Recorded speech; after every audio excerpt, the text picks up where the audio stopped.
Okay, so today we're going to discuss strategic positioning and competition. This is an extension of the industry analysis topic that we recently covered. The difference is that in that topic we focused on the level of analysis as the industry. In this topic we're going to focus on the firm level. And this is based in the resource-based view of the firm, a very important theory of why some firms do better than others.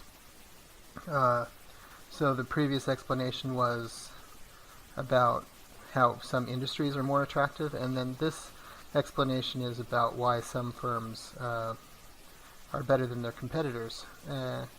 The image that I want you to think about is an image from Hunger Games. So if you I think most of you have probably seen Hunger Games, but if not, I'll give you a little recap. There's a competition to the death in a dystopian future in which there are 13 districts, and each district has 2 people who are chosen at random, at kind of a lottery. 2 of the districts, however, have people who have been training their whole lives to compete in this event. The rest of the people that compete in it are just unlucky. The reason I want you to think about this is because, think of this image, is because you need to remember that you're competing against other firms in the industry, and you have to recognize that just like in Hunger Games, there's other competitors that have specific strengths and weaknesses. You need to understand the strengths and weaknesses of your competition and avoid the ones that you can't beat and focus on where you can win.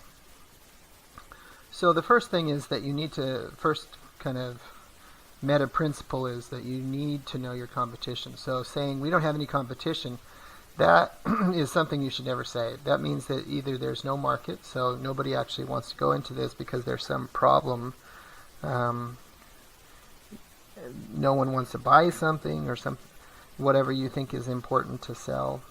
Or it could mean that you just don't know the business. You don't realize who your competitors will be. So try to avoid saying we don't have any competition. And in order to understand your competition, just as we talked about in the video about target market, you need to be honest and empathetic. So the first step to doing this is that you need to make some type of table where you list your product service strengths and weaknesses and compare those to other products and services. So you need to identify the most relevant competing products and understand where they may beat you and where you may be superior to them, and give kind of an overview of what the strengths and weaknesses of competing products and your own product are. Now you could do this in a lot of different ways. I'm going to provide a few different examples.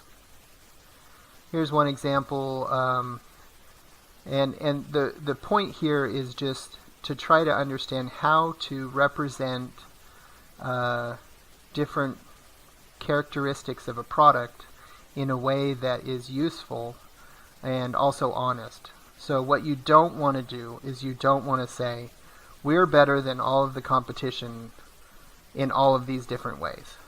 No, you need to actually recognize that the competing products have strengths that maybe you can't beat, and recognize your own weaknesses so that it can be convincing. Otherwise, it can just sound a little bit too much to believe, too hard to believe. So this is I like this. This chart, it recognizes 5 different types of coffee chains. They compare based on price, taste, selection, ambiance. And so you can see how you're trying to position yourself relative to the competition. You don't need to beat the competition on every aspect, but you do need to kind of position yourself relative to the competition in some way. Here's another example, and so I'm giving you these examples so that you know, I expect you to give something that has some level of graphics, something that it very quickly communicates what you're trying to communicate, but also has some depth too. So here they have different brands of meal delivery services, delivery reliability, value for money customer service, website navigation, variety of meals, and so forth. It's just kind of an interesting way. They use stars. I don't know if stars are the best way, but it's easy to graphically know where a particular delivery service, in this case, is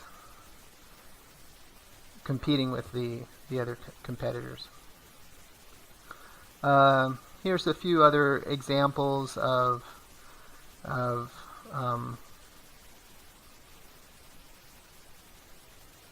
graphics that you could potentially use. You could show I don't know exactly why I have this Pinterest page thing here, but you could show active diners versus daily average grubs.